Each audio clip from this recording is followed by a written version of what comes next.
Exercice 2.2. On vous donne des préférences du consommateur qui sont décrites par la fonction d'utilité l'utilité U est égale à log de x1 où x1 est la quantité de bien 1 plus log x2 où x2 est la quantité de bien 2. Et on vous dit que un consommateur a des dotations initiales, disons dotation initiale oméga. Vous avez une dotation initiale en bien 1, oméga 1, et une dotation initiale en bien 2, oméga 2.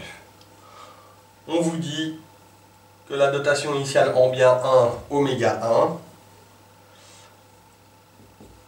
elle est égale à 2, et la dotation en bien 2, oméga 2, est égale à 2.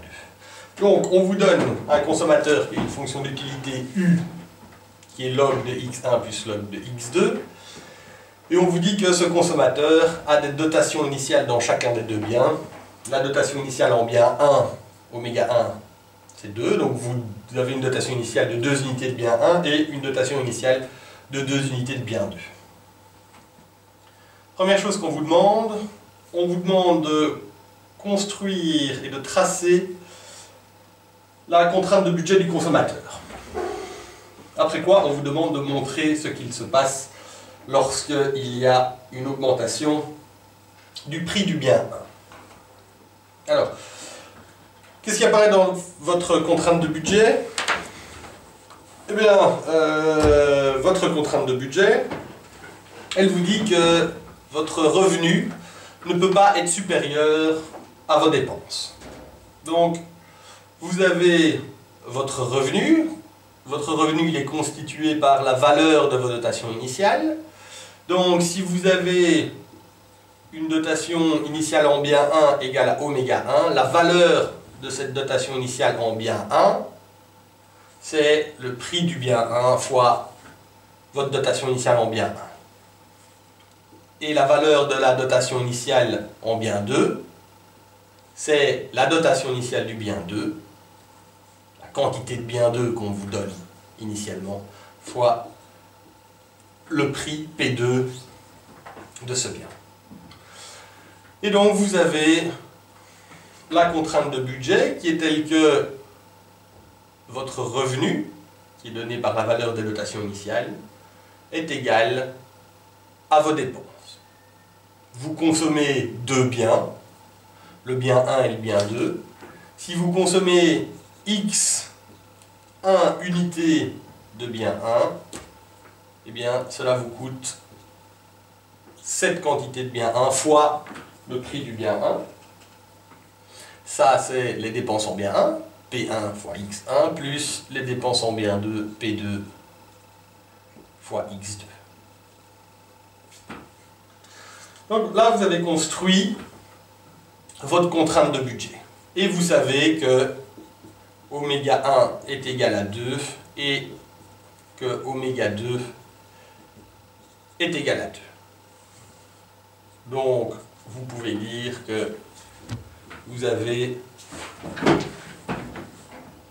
2P1 plus 2P2 est égal à P1 x1 plus P2 x2.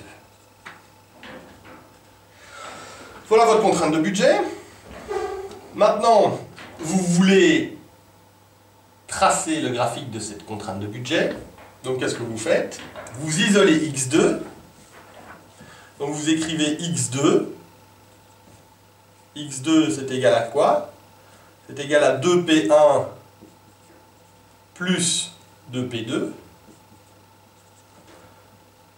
Vous mettez ce terme-ci à gauche, il devient négatif, moins p1 x1, et vous divisez par p2 sur p2. Donc vous pouvez tracer votre graphe, où vous exprimez x2 comme fonction de x1.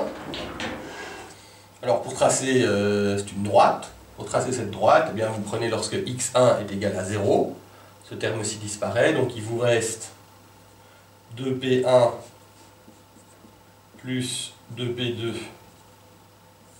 sur p2. Et ici, lorsque x2 est égal à 0, vous devez faire en sorte que ce terme-ci soit égal à 0, c'est-à-dire lorsque x1 est égal à 2p1 plus 2p2 divisé par p1. Donc ici, vous aurez 2p1 plus 2p2 divisé par p1. Et donc vous pouvez tracer votre contrainte de budget. Alors en plus de ça, vous savez que vous avez des dotations initiales de 2, c'est ce que vous avez initialement, donc vous pourrez toujours consommer vos dotations initiales. Donc là, vous avez construit votre contrainte de budget, vous l'avez tracée, et maintenant, on vous demande de montrer ce qu'il se passe lorsque le prix du bien 1 augmente. Si le prix du bien 1 augmente, on va le tracer en rouge, si le prix du bien 1 augmente, eh bien, vous allez pouvoir consommer plus de bien 2.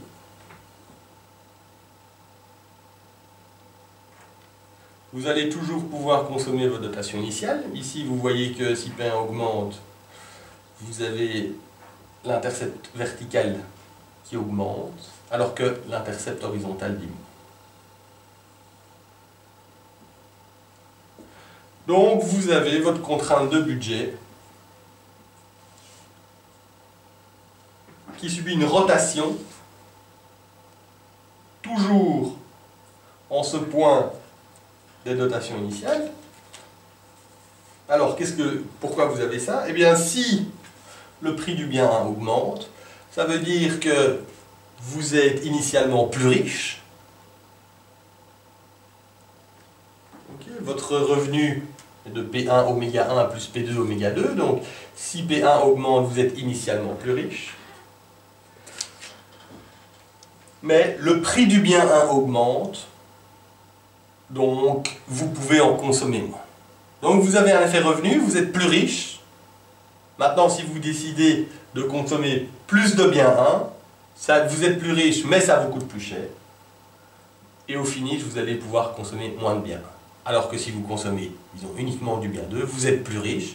Le prix du bien 2 n'a pas changé, donc vous pouvez consommer plus de bien 2. Voilà pour la A.